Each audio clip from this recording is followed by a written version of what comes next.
What's their mascot? Wolf. Red Wolf. All right, you guys ready? Welcome back to Two Homers and a Realist. This is the first of the preseason 2023 pods. We are back from a summer of construction and fun.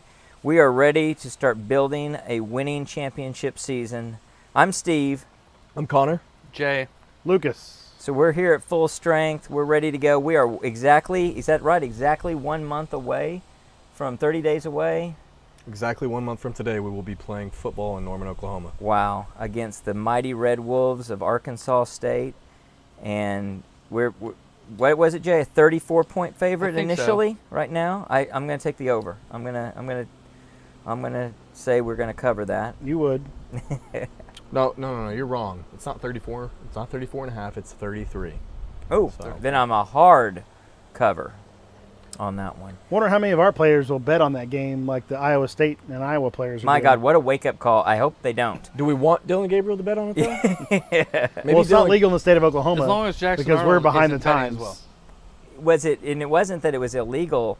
No, it's those legal in bets. Iowa. It was just that Yeah. obviously against Right. Betting against himself. Well, the Iowa State team rules quarterback and everything else. was having it done under his mom's name. Wow. But they somehow tracked it to his phone doing it. That sounds like Which an I don't know how- accusation that needs to be proven I in don't know a how court they of law. how the I think he's on video. How did whatever- they get that evidence? That's what I'm wondering. That's pretty questionable all the way Whatever down. gambling board they've got in Iowa is pretty strict, apparently. Yeah, maybe they can just disclose anything they want about you. I'm going to come down on the player's side on this one.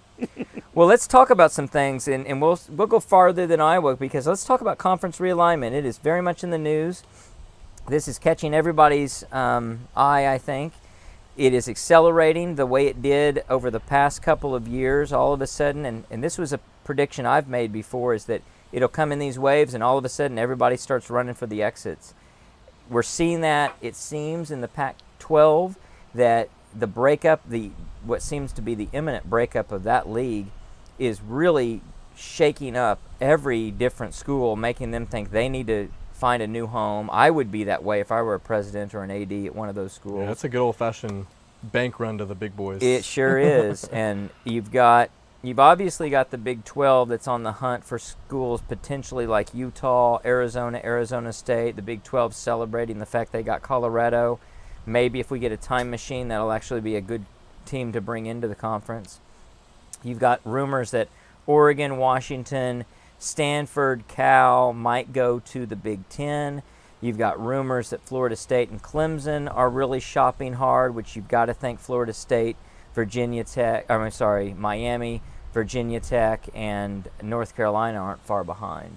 So let's Clemson talk as about well, that yeah, and make Clemson some. as Yeah, did well. I mention Clemson and Florida State? Maybe I said that wrong. They're the ones that are rumored to be really shopping. So it doesn't surprise me at all. I think there's some obvious natural fits there and some others that are a little bit of an oddball connection. What do you guys think about it all, and where do you think it'll end up? I think it ends up with probably 3 20-team conferences being, FBS 1A or whatever, and then all the also-rans that can't make it into one of those 3 conferences, the remnants of the ACC, the remnants of the Pac-12. Becomes a huge American The group of conference-esque. 5s that can't move their way up like the Cincinnatis and Houstons have done now. Everybody that's left is just going to have to be in the FBS 2A or whatever they end up calling it, and they can have their own national championship. Well, that's the thing is you separate could with from that second tier, you could top almost 3. have a 40-team league split up into 2 separate divisions and have your own, like you just said, FBS-1A or whatever you want to call it. If you time it right, you could have that going on in what is traditional early bowl season, and Negotiate your own rights potentially to get some viewership. Yeah. I think, the thing that strikes me, and I've told you guys, and we've talked about it, but it just underscores even more so how great OU and Texas's timing was in this whole thing. Imagine if we're on this end right now where we're up in the air, and it's a good conversation to be having if you're a Florida State fan probably right now, but still you don't know what's going to happen. That's for sure. Crazier things have happened, right? Where, I was reading an article the other day about when the Big 12 shakeup happened a few years ago, or I guess 10 years ago, over 10 years ago now. when OU said they're aligning to the Pac-12 and Texas is looking at the ACC, and just how odd things played out after that. So I'm very thankful for the timing that we had when we had it a couple years ago and we decided to make that move. I'm with Lucas in the consensus of I do think you see 3 20-league conferences or 20-team conferences to make up this predominant Division I league that we see, and I think it's for the best. I mean, I think from what we want to see as viewers and as fans, it makes the most sense. And Steve, you brought up a good point earlier. There's only so much TV to go around, right? Right.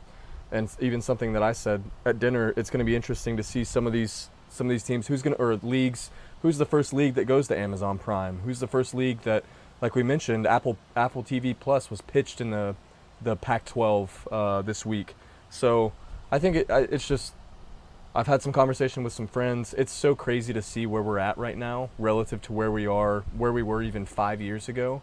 And this was so theoretical back then, and just it's how unfolding. Even 2024 is going to be absolute madness with the new conferences, the 12-team playoff.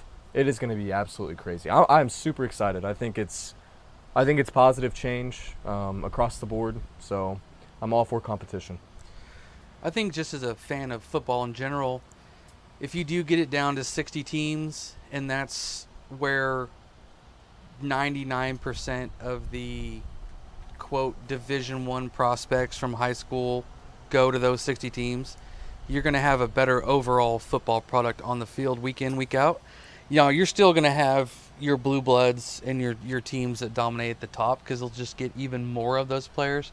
But I do think it makes for a more week in, week out. Yeah. I think everyone will have a fairly difficult schedule regardless. Yeah, I would think so too. I do think there would be a difference between Cream puffs are won't be there. There won't be cream puffs. Yeah. I think you'll see a difference between the 2 elite leagues being the SEC and the Big Ten, and a Big 12 being a clear second below them. At large type of But conference.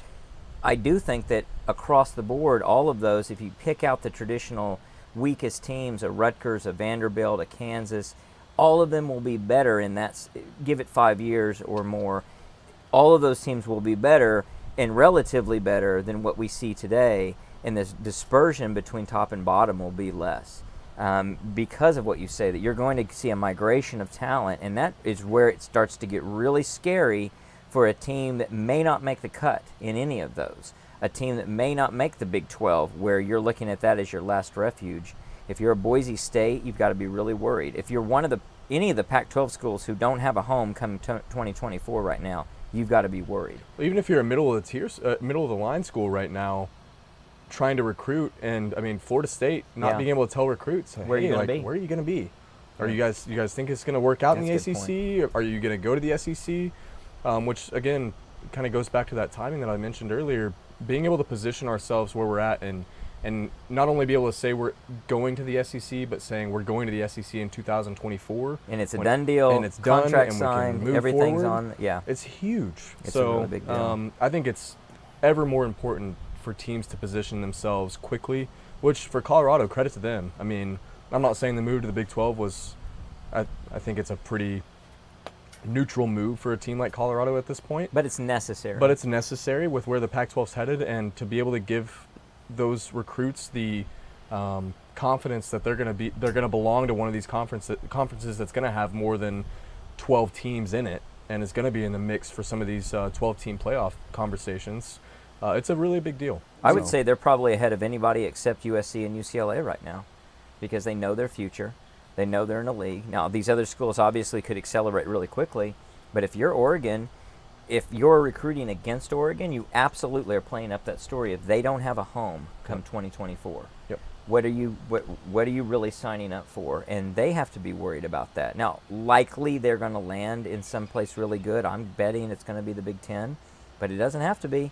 It could be they're the best school in the Big 12 in a really weird geographical situation. I think Colorado's smart getting back in the Big 12 because now they're back in on Texas recruiting. Mm-hmm.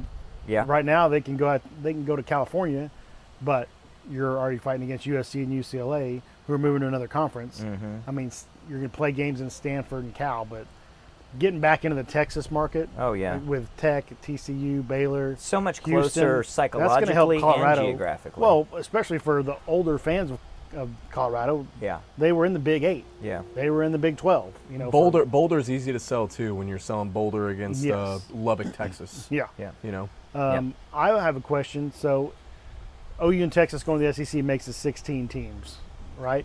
Uh-huh. So to get to 20, you're going to add 4 teams. So let's say Florida State, Miami, Clemson, and Virginia Tech, let's say. Is there a possibility of kicking Vanderbilt out and bringing in a North Carolina? I think there's always a possibility. It's just really difficult and very expensive. I think people that discount those possibilities based on tradition don't understand the way that this works. Right. Because money talks, and everybody can come to the table and negotiate something where they all walk away satisfied with a breakup. So I think it's possible. It's unlikely, but it's definitely possible where it's in everyone's best interest. It's a big check that you're writing to Vanderbilt, and you probably have to find them some kind of a good home. But let's be honest, do they care about playing football at Yeah, this so I was level? going to say They have no Vanderbilt brand. maybe they could care less. And I maybe mean- they'd actually prefer not to. If you bring in those 5 teams I just named, they're all brands. Florida State, Miami, those have been huge for And they want to play 30, football 40 competitively. years. Right. And then North Carolina over the last decade has been an upper tier Yeah. of the ACC. well, and you bring in basketball revenue with North Carolina as well. yeah, and they I want think to basketball be doesn't play good. into anything. Yeah. I would tend to agree, but it North helps. Carolina's a name. They have their own Pantone. You know, that Carolina blue is a And you don't know- trademark They're a color. Jordan school. You also don't know that other sports even have to be tied to football. Another alliances. Good point. Another really good point that I I want mean, you us to think think Duke more about, basketball is period. just going to go away because they're Right. no longer in an ACC? No, Right. I don't think so. Duke's going to. Well, just like today, we have the alignment has to be different for wrestling. Baseball makes a lot of sense in a lot of places to realign that and make it different. There's just a lot of places where your traditional or your locked-in conference, there's not a lot of teams in that sport, in those lower sports. It makes sense to have a different alignment for that. I think we need more of it. I'm a pretty open-minded guy about it, and I think everyone can come along in that respect. And then you're talking, well, we have this alignment for basketball, and it's very, very different for football, where the overlap is partial but not full and complete. well, that way, we've seen you that. know, Oregon We've seen that. women's basketball doesn't have to travel cross country to play Right. their games. Right. Right. Right. They play in a West Coast league of some kind. Yeah, and you just look at the basketball schools. They could form their own alignment so that they get, because they're not going to map naturally to this 60 conference or 60 team 3 conference matchup we're talking about, or something approximately like that, which seems to be the evolution.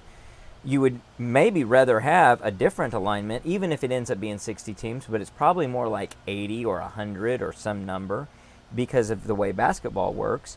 Then you're having a completely different league matchup. So you might have the same concept, but all of a sudden teams that are in the Big Ten in football and in the SEC in football, they actually are in the same conference when it comes to basketball. Or look at the ACC or look at the Big 12 or whatever. So I you've think got- that makes a you've lot got of schools sense. that don't play football that are big now. Gonzaga, huge Right. basketball. I mean, Right. they're in the top You'd 10 love every to year. have them in a They're not a basketball football conference. school. You got Yeah. St. Joe's. You've got, I mean, there's tons of Vander- basketball. or, Creighton, Villanova. I mean, tons Xavier of those schools and- don't play football. Even Connecticut to a degree over time.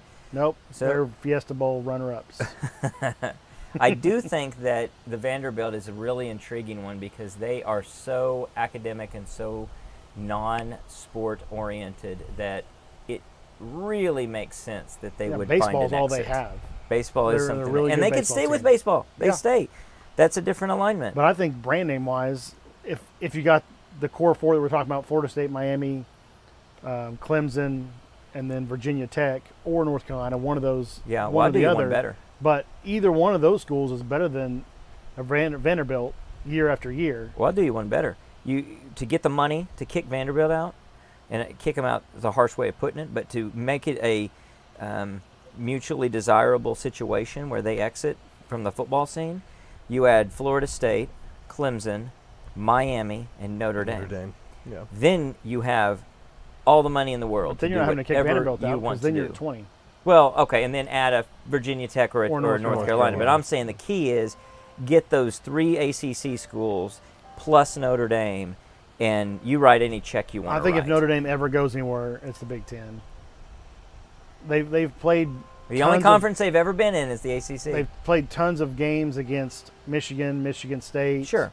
Overtime. Oh, I think it's a bidding war between the two. USC, they but I'm played not saying home it's and home well. forever. That's why the and SEC they're needs going- to go after them. they're That's going why into the Open Big up the Ten. conversation. you got to talk about it. But that's the opportunity that you have there. I think it's the same thing could be said for Clemson and Florida State, that it's more of a natural fit to be in the SEC, and yet we're hearing rumors that they're going to the Big Ten. So no, I think you're right that is the historical fit, but it doesn't mean it has to be that way. What I do find peculiar is that Notre Dame not in a conference. I think the pressure's got to be on that they've got to move to a They conference. can't. It's not sustainable to do what they're doing. Money-wise or recognition-wise. Yeah, the whole BCS agreement they used to have was trash, in my opinion, back when they had, what was their agreement with the BCS? As long as they were in the top, in the top 8 whatever. or whatever, they went to New Year's Day or better game or whatever. And I always thought that was garbage to give them preferential treatment, essentially. And they only made the national championship one time in the BCS, right? I think. Did they make? Did they ever Was make the it? Manti They Te'o made year 2000, BCS? 2012, yeah. That was When they played Alabama. that wasn't a playoff. That No, was. Oh, you're right. actual Yeah, championship that wouldn't be a game. playoff. Yeah, and they got hammered. So I don't like the preferential treatment thing, but I mean, if they get, maybe they're just in the next group of the 61 to 100 era, That's going to look and real they bad. end up playing the leftovers of the Pac-12 and the leftovers of the That's ACC. where it's not sustainable. Every and all that. person in that administration, from the top down, would be fired. Yep. If and should be. they And allowed I'm it to saying, be. I'm saying they're still independent, but we don't allow them to play the 60 team elevated Core. conference. Right. Yeah. And that's the thing, too. Or Is like, elevated. And there would be a some degree of collusion there that probably would go on. I mean, it's at a conference level, so you can collude somewhat. But there'd also be just the flat out, it's not in our interest to play you. Yeah, but if all 3 of these conferences break off and leave the NCAA, which has been talked about for the last decade. Yeah, then they clearly don't play. Yeah, then if you're going to stay independent and not join one of these 3 conferences of 20 teams, then you're on the outside looking in. Oh, absolutely. And we're not going to play you off, Which is the threat that's out is there out of conference. among so many for every school, and they have to put themselves, if there's arrogance, they need to check it at the door. They need to realize they're on the outside looking in at this point. There is no guarantee. well, and that's here. the thing. There's no incentive right now for Notre Dame to say we need to remain independent. There's no I mean, Yeah, the outside NBC of the NBC contract. That's what. Which you will. That's 100% their incentive. What is the deal? What is the They what just- are the numbers they just re-upped associated it with that? last See, season. that's crazy to me. They just did like an 8-year deal or that something with that NBC. may end up being one of the poor decisions that's been made in the history of college football. If that could, unless they just bite a bullet and buy their way out of it, which will be very expensive, and then even then it looks like a mistake. Well, that's why I think there's a better chance of going to Big Ten, because NBC is going to cover some Big Ten games this year. Make it CBS work- has moved from work the out, SEC to yeah. Big Ten. ESPN has a smaller amount, Yeah. and then NBC has. Well, again, everyone think can NBC win, got- just like got the in on some Vanderbilt Big deal on Ten the this other year. side. yeah, they did. So that Everybody would- can win. That would make more sense for Notre Dame to go to the Big Ten. Yeah, everybody can win in TV-wise. that deal if they just get creative and start figuring out what they want to do. But it's fascinating to me, and I look at it thinking about the original I-Rate 8 and all the Big 12 schools, and as I hear from my OSU friends in particular, I just roll my eyes at the situation they're in. It's not good. It doesn't look good. Well, what was that? And again, this is just part of the whole thing. You sent a tweet. The Jay, largest, I think, stadiums? largest stadium is B- like BYU. BYU 63,000 63,000. Yeah. Since there was not a conference champion in 2005, which would have been the Baylor-TCU tie, Colorado enters as the team with the second most Big 12 titles among active members in football, With one. with one, tied with Baylor, and K-State has 2, Yep. and many others at 0. That's a joke. To have Yeah. that illustrates, those 2 points right there just illustrate the situation that they're in. Yeah, But Colorado left the league for 10 according to the years. commissioner, though, OU and Texas haven't been carrying the league. Right? Yeah. No, not at all. They're not. They don't account for, what is it, half of all conference titles in all sports. Wasn't that the stat? Basically half of all conference titles. And are OU has in Texas. 14 of 28, or no, 27. Yeah. 14 of 27 Big football 12 titles, football yes. titles. Yeah. And I think Texas only has like 3 or something like that. Three, Is that right? I believe it's 3. Which right. is just So it's you're really looking at unbelievable. 17 out of 27 Really. are these 2 schools. Yeah. It's almost one of those stats. There's a stat for in the NHL of most points scored by a brother tandem, and it's like I can't think of the names off the top of my head, but the Gretzkys are number 1, and it's like Wayne Gretzky has 2,400 something points or whatever it is, and his brother has like 30. So they're the leading brother duo in the history of the NHL. One of them's pulling a But little bit more weight. Yeah, one of them's got like 30 points or something. It's some kind funny. of crazy number like that. That's And that funny. reminded me of the 14 Yeah. conference titles. To Well, you 3 could of say that Texas. about, how many, conference football titles are owned by an Oklahoma school, Yeah. I'm sure they could throw themselves into that mix. If you're Tulsa, if you're SMU, there are a lot of other schools that are in a really weird spot. SMU stands out because they're a big market. They are a team that tried to get good at football by buying their way into it 4 decades ago. I think they bring a lot to the table in terms of potential because of that big market. Do they but not already have the market with TCU, though? if something doesn't happen... I mean, Dallas-Fort Worth is the same market. No, I mean, but SMU is a big market themselves. So, yeah, maybe. I It's a don't big know. market. I It's don't a know how private many. school. I don't know how many.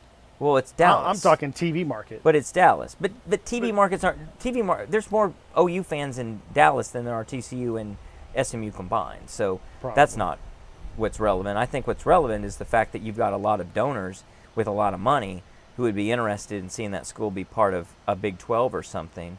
And right now, boy, they've got to be worried that they're going to be able to even make that second And tier. I think and that's I think the thing. AAC would be one of the second. I think the AAC would be that predominant. Hey, we're going to be the exception. And I think, assuming SMU sees the ship sail on these 3 big conferences, SMU should be one of those teams that leads the charge to say, we are going to accept this second tier, and we're be going to the be best at the it. dominant I don't think ones they'd be. in You that still got teams like conference. North Carolina State that are pretty good on occasion.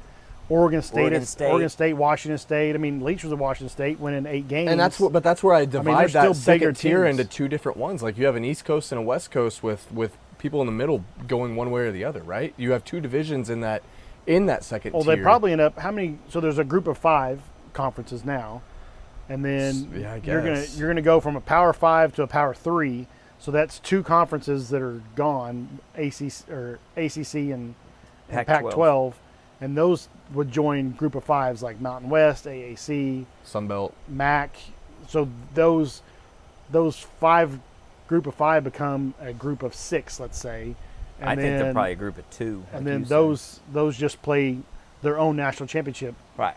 You know, I think that was what makes sense. They keep in mind this is a group who can't get their act together to be competitive in football. So they may or may not have the resources or brain power behind figuring out how to make that work.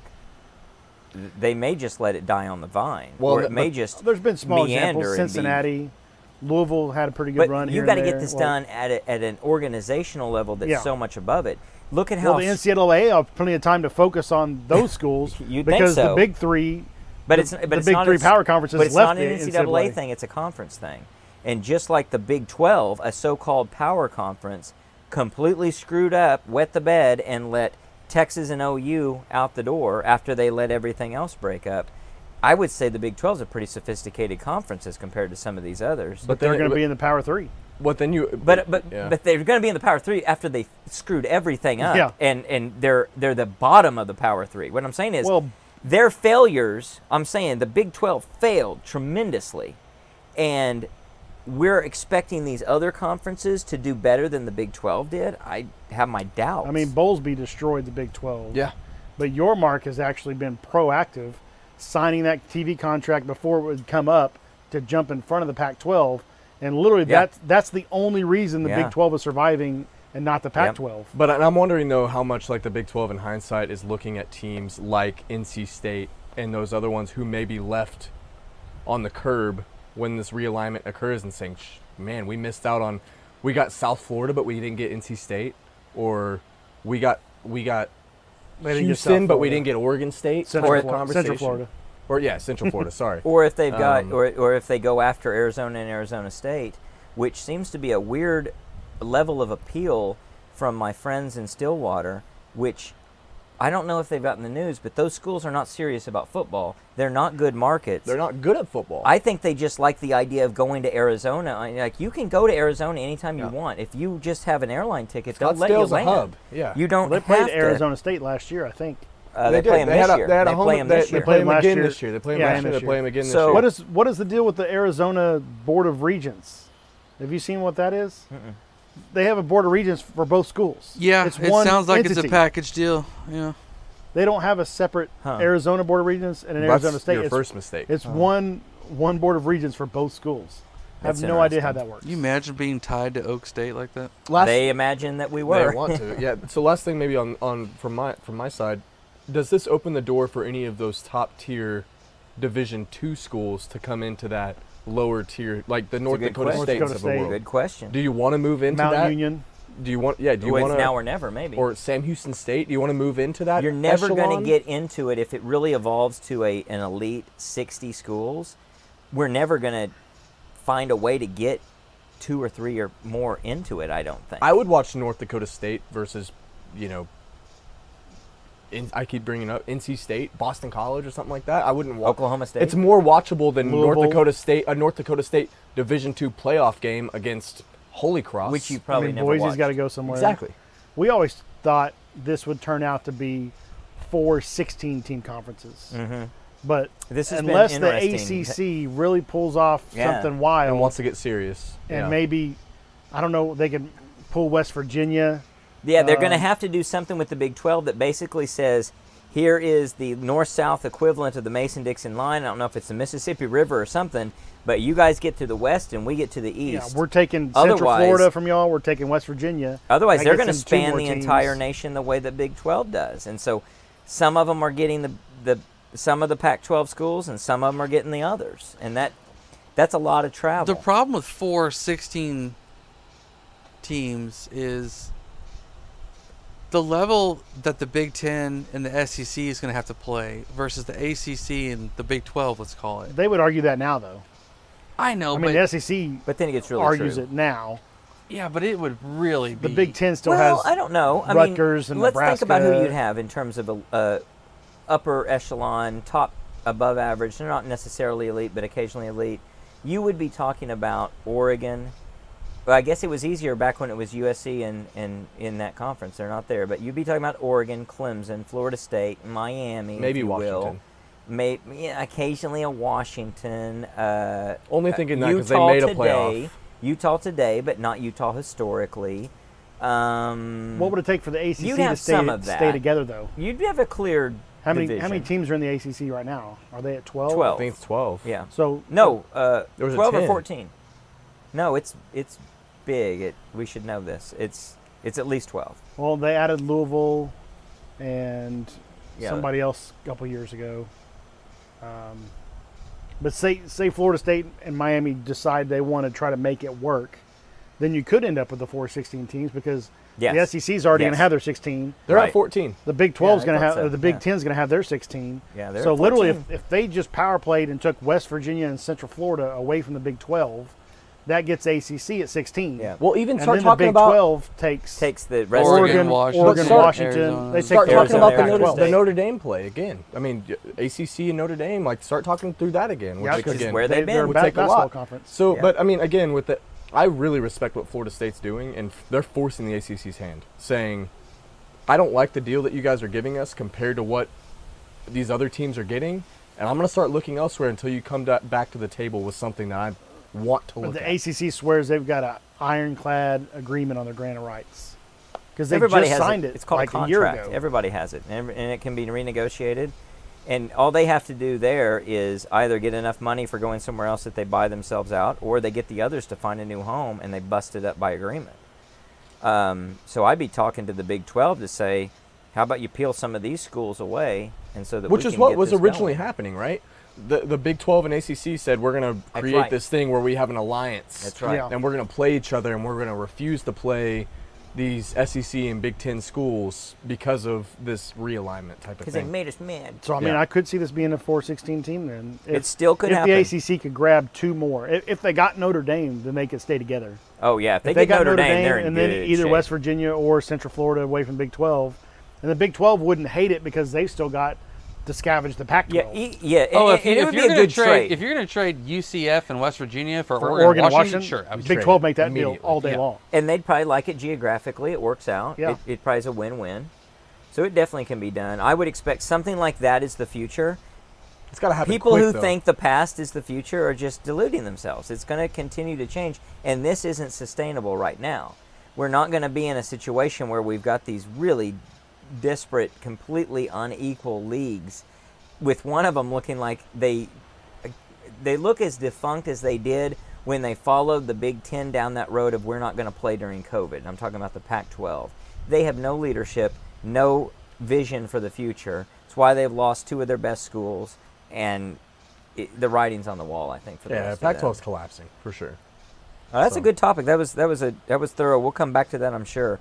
Let's refocus and talk a little bit about OU.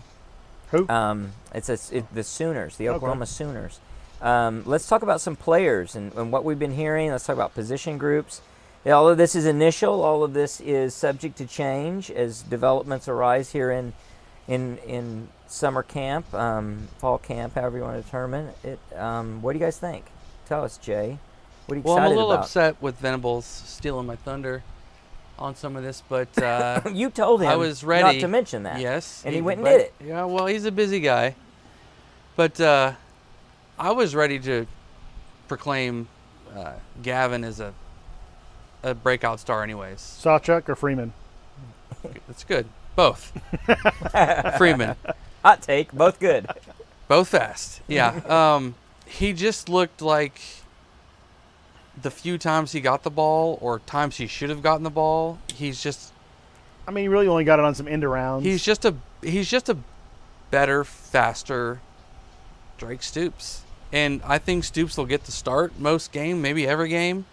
But I wouldn't be surprised if Gavin Freeman didn't have more yards, more touches, more touchdowns than Stoops. Well, he's got raw talent. Now what we don't know, or I don't know, is can he block as well as Yes, Stoops? that's a Can big question. does he have the headsy plays and the sort of whatever you want to call it, nose for the football, that fifth gear grind? He's like Find God, the, Stoops find the is sticks and find space. exactly, and if he can do that, but maybe he can overcome it just with raw talent for a while. I think you're right. Gavin Freeman looks really promising. So Venable said something funny in that same interaction that you're referring to, Jay, is a lot of people are taking Gavin Freeman being the best wide receiver out of the spring game as perhaps a knock on that group, right? Are you of that opinion, saying are you worried about Gavin Freeman being the potentially best breakout, or maybe even, I mean, arguably one of the better receivers that we have as a knock on the group? Or are you taking it as a confidence more towards what you're saying as Gavin's just a dude and we're going to have other guys surrounding him where we're going to be able to make plays in that? Because we talked about it a few weeks ago, right? That's one of our biggest question marks going into the season, kind of like running back was at last year. Wide receiver's an unknown for us. So is he the I cleanest take it- dirty shirt, or is he an actual I take star? it as you need as many dudes as you can. And if he's a dude and he becomes our Marvin Mims, our go-to guy, that's fine with it. So be it. Because I think Farouk is a solid player. We know Stoops is a solid player. But if you can have a breakout person or like a freshman Petaway, He's got Hollywood or- Brown speed. or if you have Angel Anthony from think so. Michigan transfer, or if you have We just the thing I if you have question the Anderson, most- stay healthy, anyone that breaks out. I'm just all for having, I think it's crucial to a degree to have a standout player at wide receiver that teams have to watch out for. Well, I think that's desirable. The question is, can Gavin be that guy? I mean, we who's can't going to answer be the that. guy for us that goes and catches the ball downfield? Who is going to be Marvin Mims? I mean, that was it last year, right? I mean, for the most part, Farouk had a couple If Gabriel could plays. have got at the ball. Fair. Or if Mims didn't drop the ball when he needed to catch it. Is who's going to stretch the defense vertically? Who's going to be that guy that the free safety has to worry about? Yeah, So- it sounds like Petaway to me. I think we have multiple players that fit that role. We just haven't seen it. And maybe that's my own adjustment that I have to make. I don't know if we, in Levy's offense, I don't know if we see a lot of plays that go receivers streaking down the sideline and finding them, 40 yards downfield, right? As much as what we're used to. I mean, we had a few opportunities last year, and again, Gabriel was not good in that part of the game. How much does Levy want to use that to his... I watched the 2011 OU Florida State game the other day, and one of the only big plays down the sideline was to Kenny Stills for a touchdown to really kind of seal the deal. Even that Josh Heupel offense, that was based on short routes and over the middle routes to get yards more so than it was to stretch the field down the sideline, even back then. Well, I'm if not he's- saying Landry that- can sling if the he's ball. really- Mike Leach offense. If he's Heupel really offense. running a Briles system, I mean, they want Yeah. those Think guys. of all those Baylor guys going going up deep. You Yes. have to have that guy down the field. to You do want that. those KD Cannons and Ugh. I just don't know And who you it really is. do Baylor want, killed us with that. You want a whole platoon that you run in there fresh legs and exhaust and the DBs. exhaust the DBs Yeah. Who's by the little doing it short over and Baylor over and dude? over again. That was insanely fast. I think it was KD Cannon. No, he was he was like 6'1" or something. Was he? Corey Coleman was kind of tall. Corey Coleman, that's who it was. Was he? Wasn't it? Was it? Wasn't he the Corey short Coleman one? stretched us out multiple times. Yeah, I think he was a short. It was kind of like a Tavon Austin looking dude that played for Baylor. I think Yeah. it was Coleman. He was They had so just many the of those short guys burner back then, guy, though. the Hollywood Brown. When I think I don't about know, but those guys now, it's I that think whole TCU. deal. It's that whole deal where when you have that kind of elite speed on the outside, and the DBs have to respect it, all of a sudden you just start killing them on little 5-yard hook routes. And right? running You're game. just killing them, and they get tired of it, and then they think you're doing a hook, and it's a stop and go, and next thing you know, they're over the top. The burnt, yeah. It's also powerful when you have a tight end, which it doesn't sound like we have. No, it doesn't sound like we have all but one. No, Stogner's it. I don't. According and to I don't have that much confidence. the in other Stogner. two tight ends that we have are also hurt right now. So, and BV stressed pretty significantly that we need to have tight ends on the field who can do a job, more than the two that we had last year. And God, Braden Willis, He was the whole team. he was. It was Braden he Willis was and the Eric team. Gray. And but if that's your tight end, like I mean, we need guys out there. I don't. I think mean, I we think have you- a lot I of think guys you- out there. You almost game plan not having a tight end this year. Like That's if he stays scary. healthy and he does okay, You're just sure four- we roll four with wide it. all the but time. if not, we're just scrapping that whole game We've plan. got the depth at wide receiver where you could execute that. It wouldn't be ideal, but you could execute that. That doesn't help your run game, not being able to put a tight end. Yeah, in it there, depends on how good your threat is at wide receiver. Yeah, if you're spread so wide and they're spread so wide, then, Yeah, then it's you're- numbers. But Yeah. Gotta have a So quarterback let's who can think get him the about that ball. position-wise. So would that be a consensus in the group that tight end is the biggest worry on offense among position groups? I've got tight end, wide receiver, quarterback, running back, O-line. Worrisome, yes. I think we talked about that a few weeks I ago think as that well. would be- I don't think my it's the number. biggest though, because it all depends on what Levy can game plan around. If we don't have a good yeah, I don't catching think tight you end. have to have a tight end. Well, what area? In the offense that we all Which- want to see, you have a standout tight end Sure. that can block. But I'm and- saying with the and players catch that the are out 7-yard there, what passes. group do you worry the most about? To me, it's not wide receiver. I'm actually getting pretty positive on wide receivers, and that includes with the coach. If the coach can coach as good as he recruits, we're going to be dynamite at wide receiver. the most I worry Emmett about, Smith sounds pretty legit. I'm not Smith? worried. Emmett also the Emmett. Emmett Smith was our coach. pretty good. Yes. Emmett Smith was great. Right.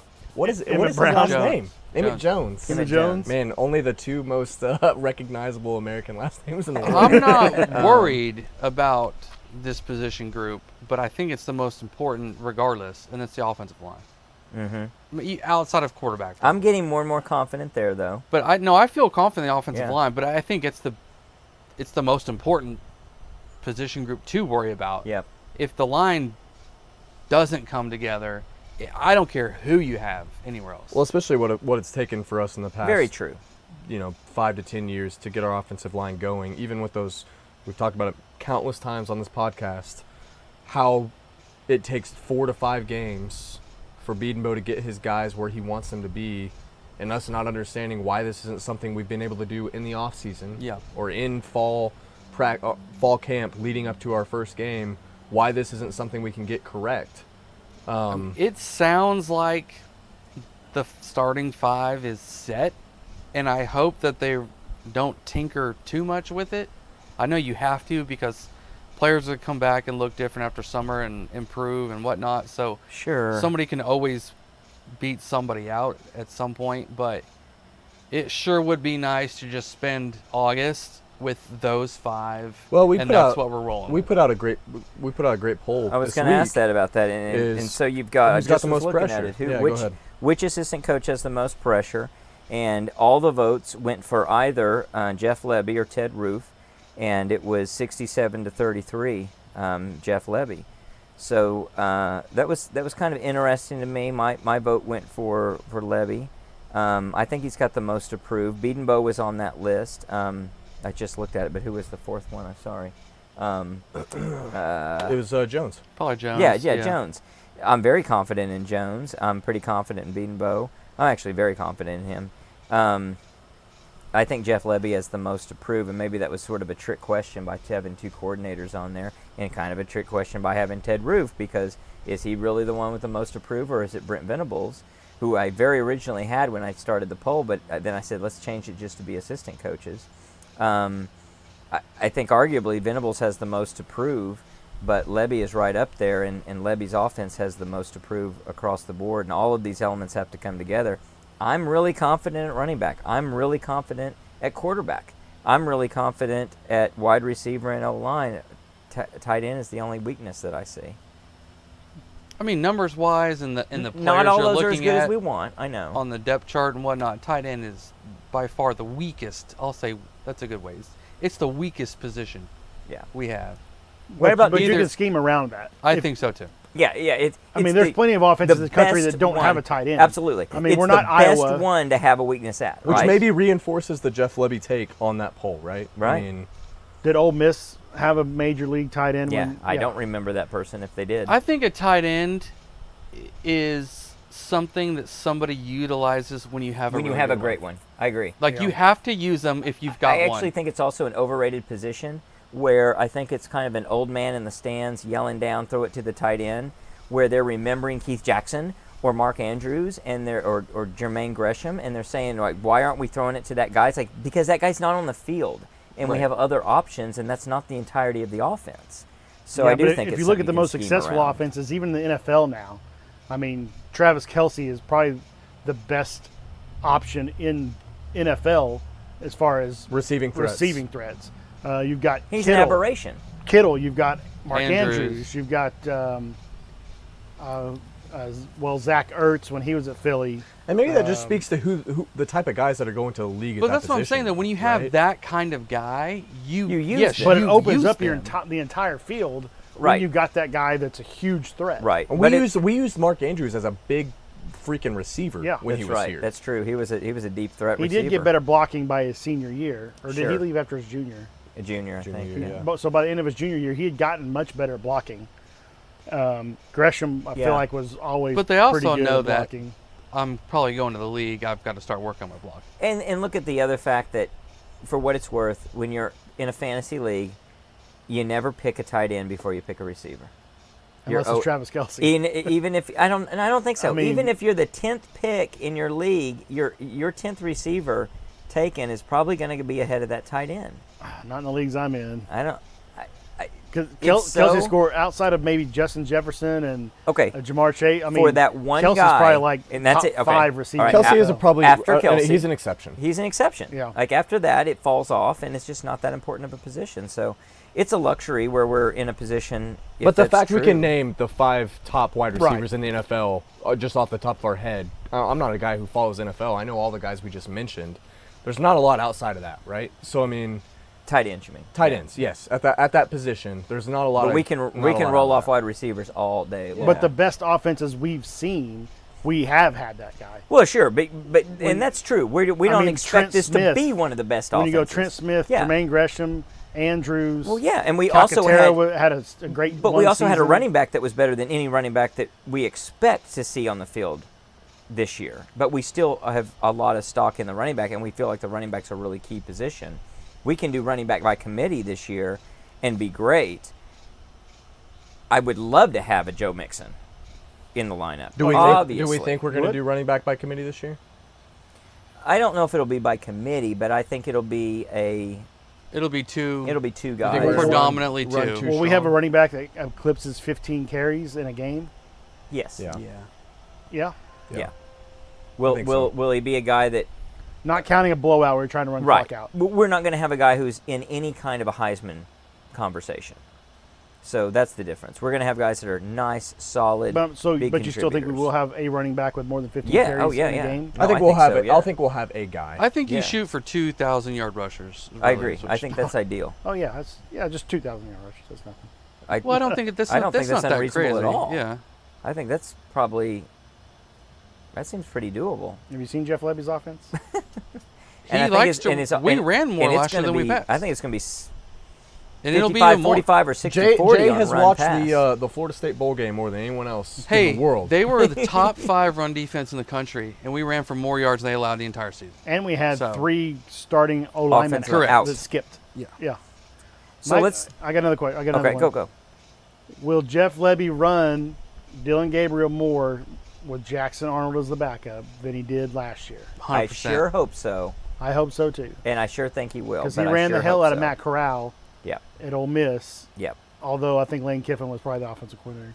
But they ran the quarterback a lot in Yeah. that offense. Oh yeah. And will defenses take less cheap shots at Gabriel knowing that they've I got think a so. 5-star backup? I don't know about less cheap shots. I don't think a defensive coordinator. I don't think they plan for an injury. I don't know. TCU has had a history. That might be an exception. cheap shots. That might be. We don't play them. I think we do play them on Black Friday. Oh, that's right. We do at 11 it's a.m. also not his team anymore. Right. It's not. That's a right. team. That's right. Yeah. So Yeah, but last year wasn't either. I could and they still see- cheap shotted Gabriel and knocked him out of the game. to the degree that a defensive coordinator says, let's punish a quarterback, I could see them saying that's not as desirable of a strategy, because even if we get that guy completely out of the game, that might not look real good for us. TCU did knock out 3 starting quarterbacks back to back last season, Yeah, they did. and 2 of them were the same dude. Same that dude Hodge knocking dude. him out, Yeah. So let's transition to defense. How do we feel about D-line, linebacker, and defensive back as position groups? I feel improvement in every case, and I think of those, DB is the strongest group, the strongest position group. I think D-line is the deepest we've had in a decade, probably. You think it's stronger? Do you think it's the strongest group? Yes. I'd be willing to. I don't know if it's- based on paper. On paper, all the I transfers. think our DBs are going to be really strong. All the transfers we brought in on the D-line. That's true. You've got a couple returning starters with Downs and I don't think are going to be starters. I don't know if Grimes gets to play. I think we have returning starters that are going to be backups. But when you add Bothroyd, I think is going to be Trace Ford. awesome. Trace Ford is just a supplement. He's just an okay guy. I don't think he's a superstar. No, I don't think it's Jacob superstar Lacey's either. hurt. Blood clots, yeah.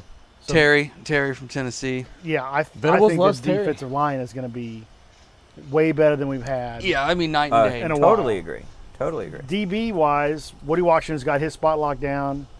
Sounds like Gentry Williams. Gentry Williams, which you don't know what you're getting on that because he hasn't played. True.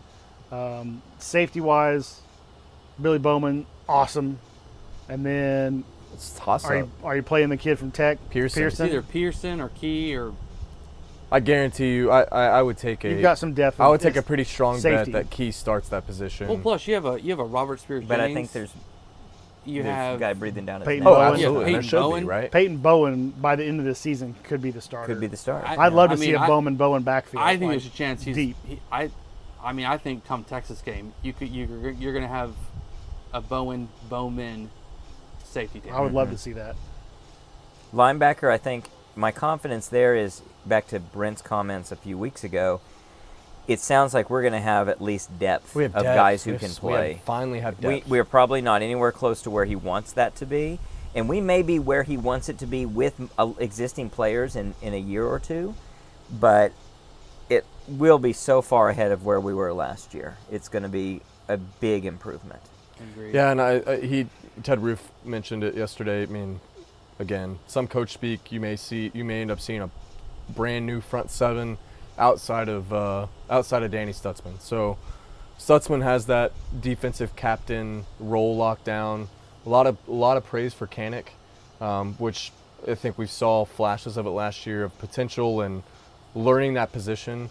There's some guys up in the air that I'm curious about. I'm curious about Kobe McKenzie, see how much he sees the field. If he doesn't see the field, if he's going to be one of those guys that you may see on the fence about leaving, especially with the turmoil that went into him getting to OU in the first place. The transfer, the D2 transfer. If you get a Connor Neer, which yeah. However much stock you put into knowing where to go and be in the right spot, even though you're less athletic. Two-time All-American. I put a lot into right, that. and I'm sure BV does too. Someone like Kobe is what you're getting at or alluding to. If he's third or fourth still in the depth chart because you got a D2 guy coming in, he's not as athletic, but he's where he's supposed to be. He's definitely somebody you got to watch to hit the. How many years does Neer have on him? Like 3, I think. Oh, so he only played. He's a two-time All-American in D2.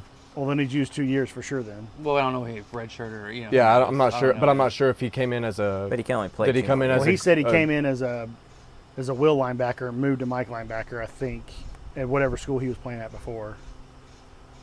which I have no idea So what if he it was a two-time All-American, he's only got 2 years of eligibility Right. at most left. At most, right. Yeah. Yep. So does that? If he's only got one, then does Kobe McKenzie stay around? Because then he knows that's his spot next year. Well, also if Stutz leaves, right, that could leave a spot yeah, like to move into, right? yeah, because you can move Kanik into Stut's spot probably. Yeah. It'd be interesting to know. It'd be when nice you- if we played 3 linebackers. Well, it'd I think be real that'd nice. be a novel Yeah. idea. Well, I think they're. I think they want to. I They think just they're- didn't have 3 people to play. I don't I think think Brent the plays a three cheetah. linebacker. I think the cheetah is I'm so sick of that word. ish. I think. Yeah, I want to call it Roy back. For Yeah. how I wanna call it disappointing it was last year, yeah, I'm pretty Yeah. sick of it as well. So It was Deshaun White's best position though. I He did look really good in the Florida State game. so I heard No. from a guy who watched it a lot.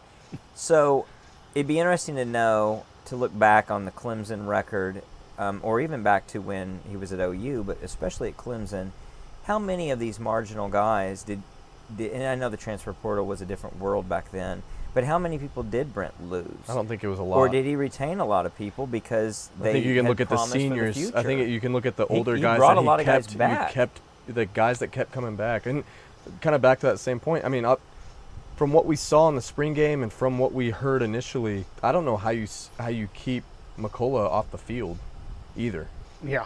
I mean, Right. apparently. I mean, what if Harrington really is just an incredible? Well, and that's the cheetah, thing right? is Harrington is You the have heir to put apparent and also McCullough on the the guy. field. But man, from what we saw last year, he looked I mean, slow and he looked lost. he played D-end at Indiana and was freshman and All-American or whatever he was. I think we're going to see so He was many like an different outside rotations. linebacker rush guy. There's going to Yeah. be so Yes. many different personnel And I out think there. you It's also going to be see crazy. some creativity, like back to the Dan Cody days of this is an athlete. I can put him on the field and do some stuff that the offense is going to go, what in the hell am I looking at? And you You know may what the see some cheetah- situational stuff too, You know what right? the cheetah is? The cheetah is the defensive version of what we just talked about with the tight end. If you have a cheetah You use that it. is a legitimate just game changer, your whole defense is just it's Around morphed that guy. into it's just morphed into something. it's that's- Roy. If he can Uh, pass You rush get Roy and on cover. on the field, and everybody else just But, figure out but a place that's a to be. generational player. Absolutely. But that's what we're talking about. You're saying that if you've got that guy that's an amazing player, you do it. If you don't, you re-scheme around something different. So that's a legitimate A point. name to know that I'm intrigued to see this year. He's put on a bunch of weight. He's always been You extremely talking about athletic. me? Yeah. Come on, man. Rude. R. Mason Thomas Yeah. at defensive end. Yeah. He's up to about 240, which is still too light for a hand in the dirt top defensive end.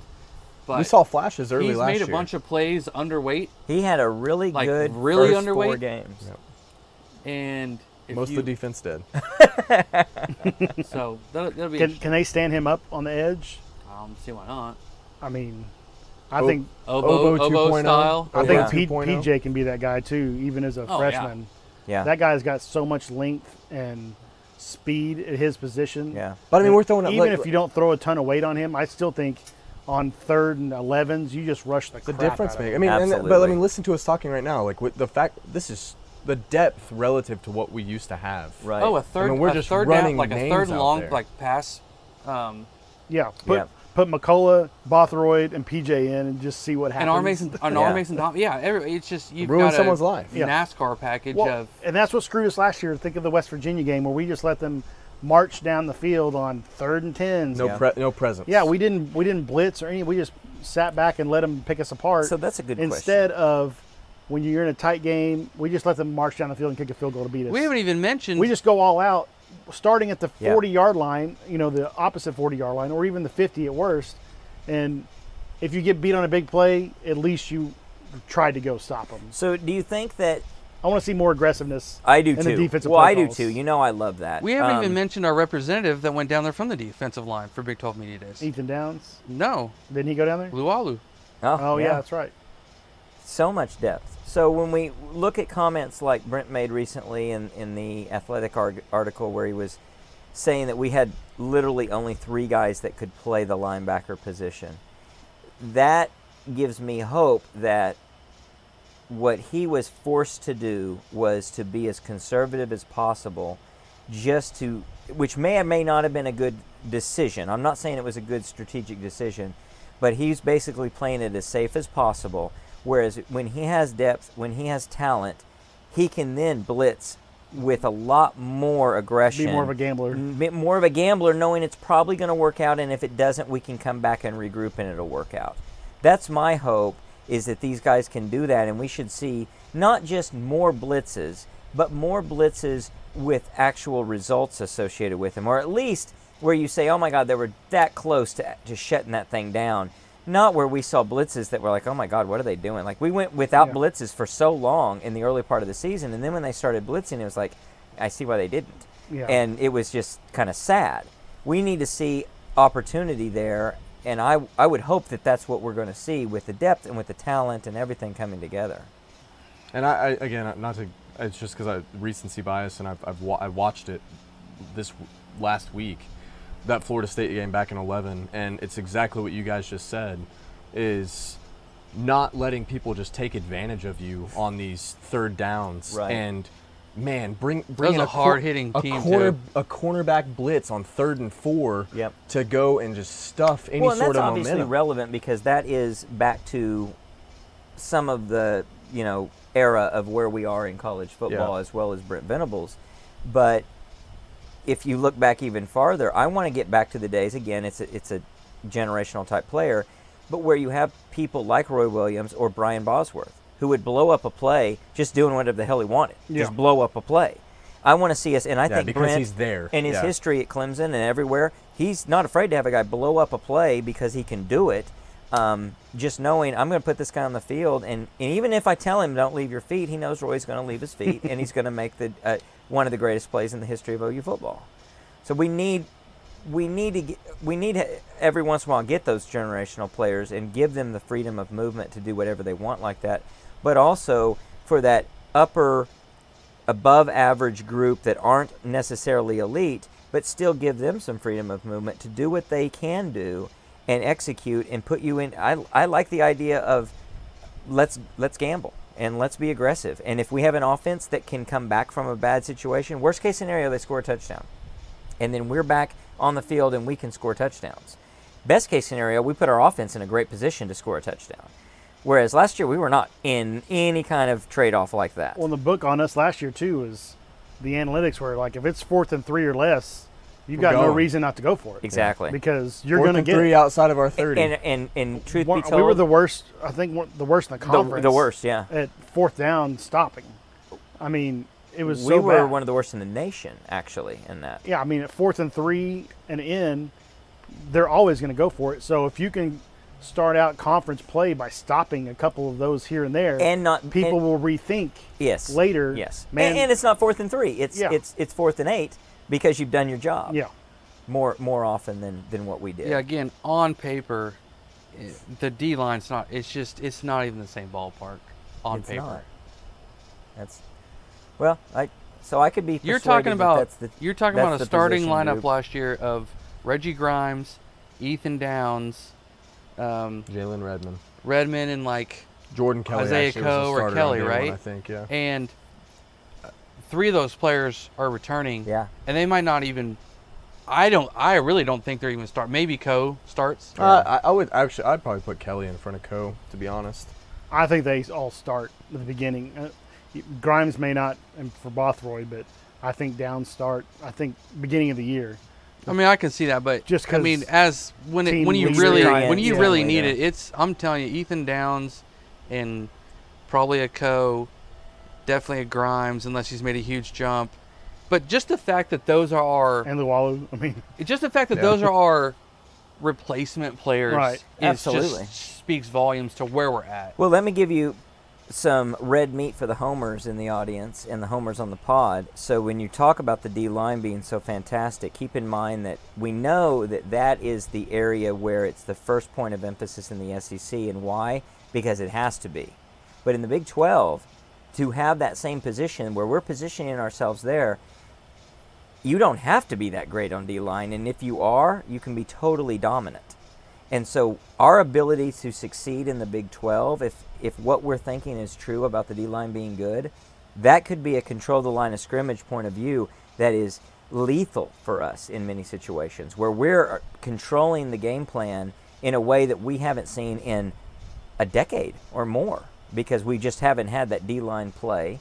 And frankly, the Big 12 offenses aren't where they were in years past. We find a guy every year or most years that we turn into an elite pass rusher, but then good teams work around that, Right? and you have to yeah, be get a able double team. you have to be able to Yep. not depend on where's it coming from this play, and Mhm. they have to worry about all of it. All of it. Everything has to work perfectly, or you're going to be in trouble fast. Well, here's it. How about the weakest question mark of this entire team, not counting coaching? Special teams. Special teams. Special Yep. teams. Do we have a punter? Do we have a kicker? Don't know. We have no idea. I got to think that we're going to have somebody, but is it somebody? Well, we're going to have somebody. I mean, Everybody somebody's gonna has get out there and punt somebody. and kick. But But I mean, it's not. the it's spring not game, like the quarterback. punting was horrific. It was bad, but think about football. If we That's what think we do about here. teams that are good and bad, we can look at their quarterback and say there's good to bad, and that's a big range. We're not going to look at their punters and say they're good to bad, and that really makes a big difference necessarily. You only notice elite punters. And You only elite notice kickers. elite punters, and you Yeah. don't even necessarily notice elite kickers. You notice elite offenses where they get to kick a lot, or offenses that are bad and have to kick a lot, and the guy happens to be good and puts a lot of points on the board. Now, I'm not saying you don't want a good field goal kicker and a I dependable mean, we can remember guy. the Jimmy Stevens of the world. Right. My whole deal was as good as a punter as we had last year. His name's Michael Turk. Turk. He was not good at pinning the ball deep. No, he had He some had mess Not up. last way year he too was many not. touchbacks. Yeah, not Yeah. last year he was not. He could not place the ball. So where he even if needed we to. had a The punter season before he did. that's but just last year, We not so punted a much. lot more last maybe year, he's though. not a great punter, but maybe the fact that he can't get it to the end zone could almost be a plus. could be a plus. And you just have to know what you're going in with, right? So if you're Jeff Lebby and Brent Venables, you have to know, do I have a field goal kicker who I can trust to kick a long distance, what would typically be a low probability field goal? Or do I need to just game plan around the fact that I'm not going to kick a field goal unless we get really close? With And that dictates 40 everything and you're thinking. I feel like we're probably a 40 and under team Right. at best. And you just have to know that. You Yeah. should, as a coach, you should know that. And that's a question mark. Can they recognize that and game plan around it? And if you're playing safe to your think, well, we're third going to your kick third one, down your third down play as if dictates it's Vinatieri back there, then you're an idiot because that's not going to happen. You're not guaranteeing yourself 3 points. Who are we looking at for punt return and kick return? I don't want to see Billy Bowman on the field for kick returns. I'll tell you that. No, I don't either. No matter how good he has the Freeman? potential, you don't want to see it. Freeman? Freeman can be a kick returner. Yeah. I don't know about Um, punt return. Stoops did quite a Stoops few punt, but He it's just didn't almost do always much. just called. It's just obsolete. Yeah, it's Fair kind He's of, just, and that's lot of sort of the fair name of the catching. game today. Is they do a lot of. It's not the same, or you can have an Antonio. which that's what Perkins. frustrates me the most is teams, that is what the default I think is now. Is hey, you're more than likely. Get it. We don't go after punts nearly enough for that default. Right. I mean, Yeah, if you've already told your guy you're fair catching this no matter what, you have no reason not to go after Yeah. 90% of the punts. exactly. Yeah. And we Unless you think that they're going to check off and fake it. Most But of the even- time, yeah, you should be going after all the punts, unless you're worried about the 15-yard penalties for roughing or Well, just whatever. be good about it. Be but if you've smart already about told it. your guy you're fair Yeah. catching this, send out the yeah, send out the block team. Send the 8 guys in. Yeah, I send mean- them in. Let's see what happens, especially if they're not showing any propensity to fake a punt, and most teams don't. Right. If Absolutely. that happens to you Be twice, aggressive. chaos. if Be that happens to you aggressive. twice a season, Yeah. just okay. And Yeah. you've got a sure-handed guy who's going to catch it with the guy in his face, and you're not looking for him to return it. Right. You're like, your hand goes up when that ball goes up. You're Yeah. going to fair catch this ball. Yeah. Period. Here's one person's projected special teams. They put out kind of a preseason one every year. So our kicker, Zach Schmidt. Yeah. Our punter, Luke Elzinga. And he's got Farouk and Billy Bowman at kick returner, No thanks. and Elvie, Bunkley, Shelton, and Drake Stoops at punt return. I don't Yeah. think you risk either one of those kick returners. I agree. Farouk or Bowman? Farouk or Bowman. No. I think if you're going to risk the two, it's not Bowman. No, yes, definitely not Bowman. No, I agree. Unless, I mean, even if he's like Alex he Ross is and an he's elite- taking stuff back. But he But is an he's elite not. returner. He's not. Yeah. In high school, he Right. was an elite returner. In so high school, Well, I he bet was. Peyton Bowen is too. Yeah, I bet there's a And lot if of he's your guys if that he's your are. second or third safety, he's I don't know. less valuable than Yeah. Peyton than Yeah. Billy Bowman. Peyton is. Bowen was an elite returner, yeah. Well, Yeah. let's go back to what we know was, at least with hindsight, and I think it should have been realized at the time ex ante, is you don't put DeMarco Murray DeMarco, back. yeah. And we know how costly that was. So I would hope that they make a strategic decision there that's better at thinking about the risk of injury and what that can do. And if the offense is good enough, you don't need it. you can fair catch it on the Fair 10 catch and you get it. it on the 25. Fair catch it almost every time. Yeah. You really only if you have something set up, if you've seen something, if you don't have a game plan of doing it, you tell that guy, hey, you're awesome. We How- know, but you're not trying to run How many this back. post games the last Riley year Oh. were we on here complaining? Ranting. Why are we taking the ball at the 18? When You we know, could have a hit he caught free it. He caught it on the 25. 3, and he got tackled on the 18. He caught it. He caught it on the goal line. a risk and free. he's on the 21. 25-yard Yeah. line. How many times are we coming back saying Risk return. you can fair catch the ball anywhere now? All It season. doesn't have to be in the end zone. All season. Hidden Yeah. yardage, right? Yeah, hidden yardage. So And if here's this offense is as good as we hope it would be, absolutely. starting on the 25 isn't. It's a bonus. Yeah. That's actually great. Yeah, If the offense is where you think it's going to be, yeah, you only take that risk. it's not a detriment. If you're a bad offense and you're going to need every chance you got. Yeah. That's when you say, wait, we're going to get it set up and we're going to figure out what we want to do. Or We if the have other a great team field position is for it. just particularly not good at coverages, Right. you know, and like, and that's all scouting. I and that's scouting, but that's few and far between. Like, you're likely only to face one, maybe two teams all year where you say, yeah, clearly this is a team we can exploit with this. But you don't take those chances in most games. Here's something that changing gears just slightly, thinking about kind of a SWOT analysis of threats versus opportunity.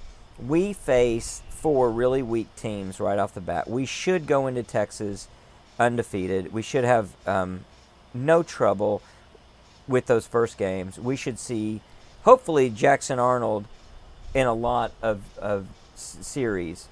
I would like to see the coaches know that going in, experiment with a lot of guys, and explore different lineups and explore different experiences. But at the same time, this is on them. They got to figure out how much of that do you want versus how much of let's get salty with the guys that we really do think are the starting lineup in each position. And I don't know what the answer is to that. That's where they get paid the big bucks, where they need to make a good decision because they kind of don't, they look good either way. If we keep the guys in, they'll look great, and we don't get experience or we don't experiment. If they experiment too much, everybody looks good and they don't know anything going into tough competition. I think on offense, the only person you bring in is Jackson Arnold. Well, you with the ones. play a lot of running But I mean, I backs. think, yes, And a lot but of I guess what I'm receivers. saying is I don't think I don't want to see Jackson Arnold with the twos second string offensive line. Absolutely. in the fourth Yes, quarter absolutely. only, right? He Yeah, needs that to be tells in you with the nothing. ones and to see what he can do. Well, it might even actually be a detriment to him psychologically. We should know pretty quickly, I think, though,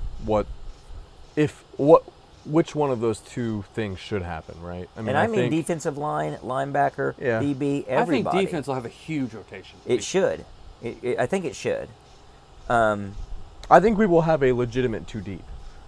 on sure. defense. On yeah. defense. Yeah. And at wide receiver, you have to play everybody and see Yeah. who your four are. And Yeah. who's going Right. to be a guy. Who can actually play gameplay? Who can catch the ball Yeah, in a can game? Jaden Gibson catch the ball this year? Gosh. He couldn't in the spring game. He's already off my radar. So he is the surprise player for Jay to watch. yeah. He would be the big surprise. Hey, I'd be more than on happy the to have him bench. just explode. Absolutely. And just be incredible. Absolutely. That's fine. We all would. And we all have our doubts. We all have our worries for sure. Well, let's round it out real quickly with a early OU record prediction. And we'll subject this to either revision or how more solid we are in this as we go. But I'm going to have us at 11-1. I'm not telling you the one. I'm just saying there's a chance we lose one, a good chance we lose one game. I'm going to stick with what I went with in the offseason. I'm going to go 9-3. Lucas, what do you got? 8.5. I'll go 9-3 preliminarily. Jay, what do you got? I'll buy a little more. I'll go 10. 10-2.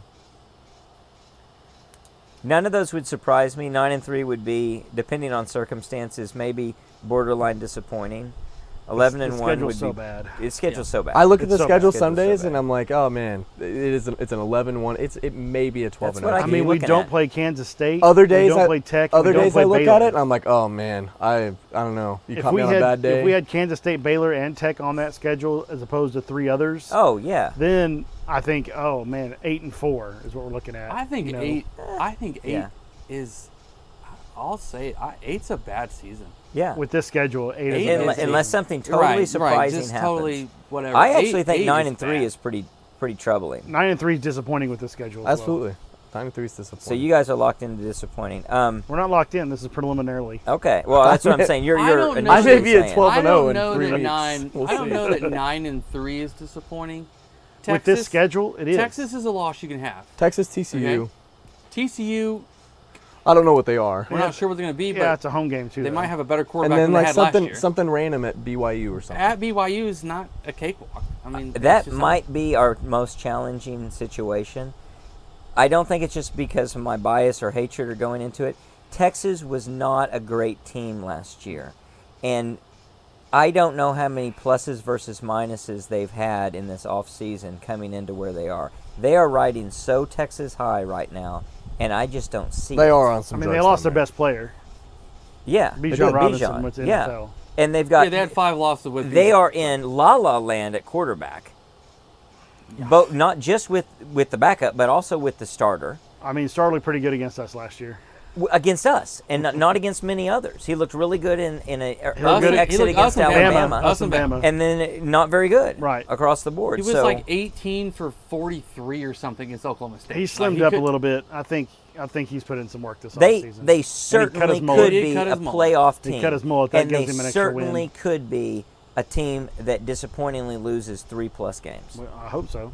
They yeah, I I hope hope so they too. lose 12. I don't actually believe that. I actually want to see us beat Texas twice in the second time in the conference title, and the only other game they lost was us. I think it'd be very beneficial if they can actually storm in Tuscaloosa and win that game. Oh, absolutely. It's a huge benefit. Huge. Oh, my God. I won't be rooting for that. That's a I won't be rooting for that. I'm not going to be rooting for it, if but I'm not going to be happened, pissed off. I will say right now I will be rooting for it.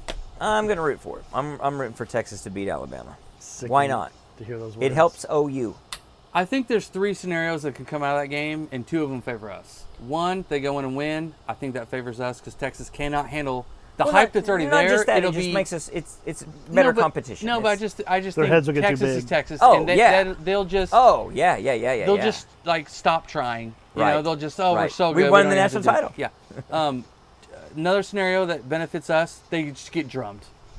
Well, and yes, they're they brought- lose all and they're confidence. just but brought- yeah, it's not about confidence at that point. It's about they suck, yeah. right? I mean, Well, that I don't think it's. I mean, that's a I mean, barometer. Bama Alabama. could beat you by 21, and you're not sucking. yeah, but that probably isn't. You're going to look at that and you're going to say, oh, their confidence got shot. No, they just were not a very good team.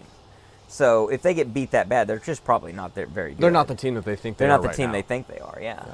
Now, what will suck is if they're not the team they think they are in Alabama, in Tuscaloosa, and then they come into Dallas and they've got stuff together, and that could happen too, and that would suck. There's your nightmare scenario where they have a loss and they got beat handily, and then all of a sudden they beat us because they get their act together.